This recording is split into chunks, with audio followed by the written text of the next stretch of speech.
Hello everyone, yes, welcome to the Base Digimon channel. If you are new here, thanks for stopping by. You made a really good call. You smart. I will be your entertainment and friend for the evening. If you're a regular here, I've missed you. But today's topic is the V-Tamer manga. Obviously not the whole thing, because we haven't got all week. But specifically, there was a crossover. There's been some coverage on it, but there are some interesting points to be made when it comes to the 2020 series. And yes, I don't consider it canon, at least canon to the 2020 series, because if it was, it's gonna get real weird. So let's just say it's not canon, but we can still find some hints or some impressions of things we can expect from a 2020 series. And I got some interesting facts for you. A lot of you who watch my videos and are regular but don't subscribe are yet to be based. And that's crazy, because I know you are. With that being said, I won't hold you any longer. Please enjoy the video.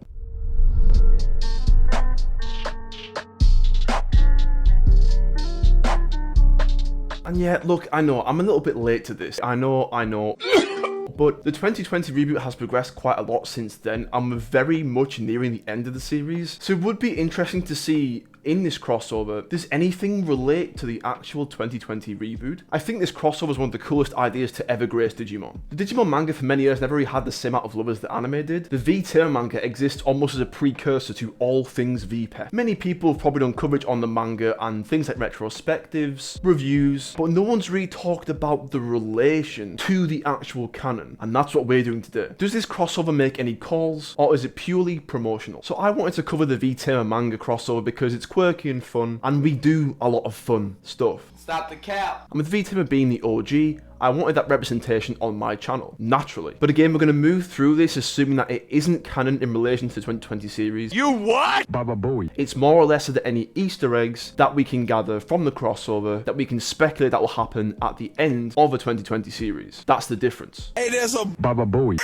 Or possibly what is to come for after the 2020 series is over, as we are supposedly, it's been teased that we are getting some kind of follow-up, sequel, etc. But it should be made clear that this crossover claims to have strong influence over this 2020 Taichi, but I think that rather means it's a version of 2020 Taichi which did travel across parallel worlds, not the Taichi we see every Sunday, literally every Sunday. This video is to see whether we can pull anything from that crossover, and I think there are a few things that make this video worthwhile. So immediately one of the most notable features of this crossover is that Taiji is transported to the V-Tamer timeline, or universe. But at what point in the story would that be? Well, Taiji is around the original 6 Chosen, and Takeru and Hikari are nowhere to be seen. And further, Greymon is the highest possible form of Agumon at that point. I think the reason they want to do this is because it wants to show that this V-Tamer Taiji has more experience, and it gives off this impression of a veteran tamer right from the start, and he had already kind of completed his saga at this point. And I think this chapter is trying to convey that even though the impressions that this Taiji has on the 2020 Taiji isn't canon, it's meant to show how this Taiji was inspired by V-Tamer Taiji, which is exactly what the writer stated. It even says in the chapter, the meeting that made the boy evolve, in the more latter pages of the chapter. If you consider Taiji as he is now, one that we're familiar with, I think in the reboot it really feels like our Taiji has come leaps and bounds from the person who he was at the very start of the reboot. People will argue, yeah, he's had no progress. He's been through some Baba. What kind of challenges did he have before this experience in the digital world? Like, Absolutely nothing. again, it shows that even though it's not literally this Taiji having an effect on our Taiji, it's supposed to be a more representation of how our Taiji was heavily inspired by the V-Tamer Taiji. And in this case, we watch it happen if it had actually happened. And I think in a lot of ways, the Taiji we have right now, all the things that he's been through, is so similar to V-Tamer Taiji. But does the V-Tamer crossover actually tease anything about the reboot, or what to expect? And I think, yeah, it does tease some things. Upon the meeting of the two Taijis, there is a reference to Parallelmon in the conversation from the V-Tamer continuity. A Digimon who has caused dimension crossover events in the past, specifically with Daisuke from 0-2. Does this mean that Parallelmon will appear in the 2020 reboot? Am I actually saying that? Base, are you actually saying that?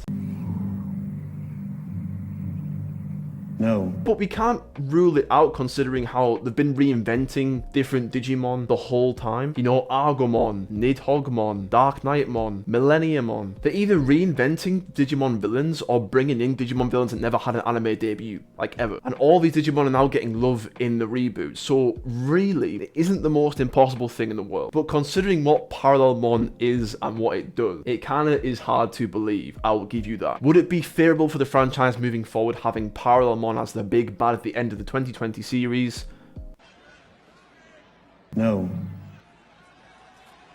That's all you need to know right there. Pulling in new audiences and generating new interest is Bandai and Toei's biggest motive with rebooting Digimon. Don't get me wrong, having cross-dimensional stories between different canons is a fever dream for all classic Digimon fans. I'm not one of them, you guys are. I know you like this stuff. But in reality, to other people from the outside looking in, a cross-dimensional story in a 2020 reboot just seems too far-fetched for their strategy. The complexity in nature of this kind of story would undoubtedly push new fans away. Simplicity is best. In the future, yes, there's room for all these kind of things, but in terms of bringing in new people, having an entirely original story and keeping it within the confines and the barriers of the 2020 reboot and not touching everything else just makes more sense logistically. Don't get me wrong, they can bring in Parallelmon and have alternate dimensions and worlds without trying to wrap 2020 into everything else that came before it. They can just make up alternative worlds and dimensions that don't really exist or you don't need to know anything about. As long as they're not other canons and other stories and other seasons that you need to know everything about to make it make sense. You get what I'm saying though? But ironically, the appearance of Parallelmon actually has a lot of similarities to this mysterious big bad we are yet to see in the 2020 series. I am so ready to be wrong, by the way. Entirely ready. But you can't deny, I'm just going to show you some images. You can't deny the similarities are definitely there between this seed-like, stringy,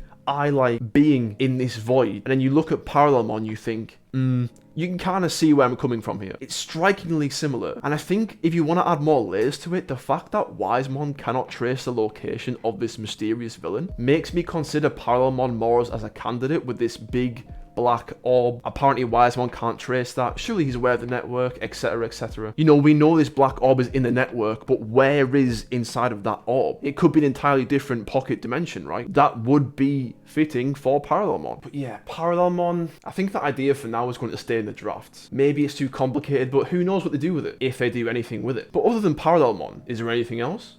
Yes, there is. The very beginning of Digimon Adventure 2020 alludes to the advancement of technology and its evolution connecting us into uncharted territory. Of course, we can just interpret this as meaning a digital world in episode 1, right? That's the kind of platform it gives you to start the story, this mysterious world. But depending on how the series ends, what it refers to as uncharted territory might not be specifically the digital world itself, but maybe something else. Again, there has been a tease. You're teasing me. A suggestion, if you will, of a sequel. Will it always be in the same locations we've had throughout the entire series? No, I doubt it. And I think it really was the advancement of technology in such a short space of time which almost inspired the reboot. But let's just say, for argument's sake, it just has the standard meaning. It means the digital world. But then at the end of this chapter, at the end of this crossover, it is suggested that as technology advances, they may meet again, the two Taichis. So, at a minimum level, we can say that both canons, V-Tamer 2020, hint at with the advancement of technology, more possibilities open up. And it was Holy Angemon in V-Tamer which stated that the advancement of technology can also bring about calamity as well as convenience. So there's just a lot of hints of as long as technology advances,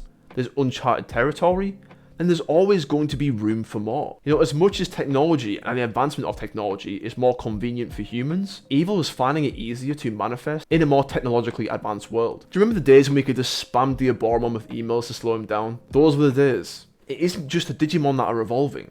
It's the threats that are evolving. So I think depending on your interpretations, of course, there's a very similar notion from both V-Tamer, the crossover, and 2020 at the very beginning, that as we advance into the future, it's always going to bring new challenges, where Taichi in his world and Zero will be required to save the digital world again. And the Chosen, in their respective universe, will be needed once again with whatever happens at the end of 2020. So yes, their meeting isn't particularly canon, but it definitely suggests there's more to come. You know, why would they use similar notions? But if you guys have read it as well, then let me know in the comments what you think. Is there anything you can really take away from this crossover? Is it purely for fun?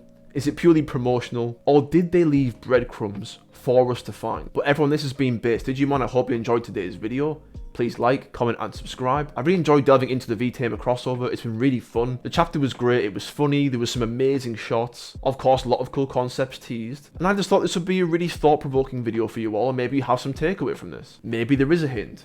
Maybe it's more symbolic. Or maybe it's just fun. Regardless if you made it this far, thank you so much for watching. I really appreciate your time. But most importantly, take care.